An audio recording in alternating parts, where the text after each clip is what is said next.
আজকে রাস্তা দিয়ে আসার সময় আবুধাবিতে একজন লোক আমার ডাকি, এই যে আসলে সাদা তো আমার পাশটা সাদা দেখা যায় না, এই খামটা দিল।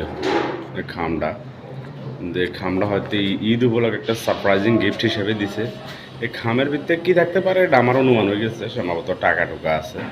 তো দিয়েছে যাক আলহামদুলিল্লাহ, ঈদের সালামি হিসাবে গিফট হিসেবে দিচ্ছে, যেহেতু আমরা প্রবাসী দেশের মানুষের কাছ থেকে তো পাই না, তো প্রবাসী হিসাবে দিছে আর কি।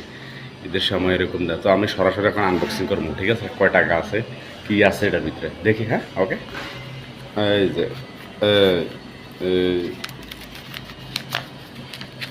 খুবই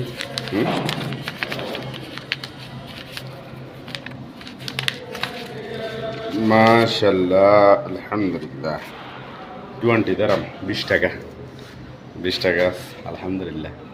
ঠিক আছে, ওকে, সালাম।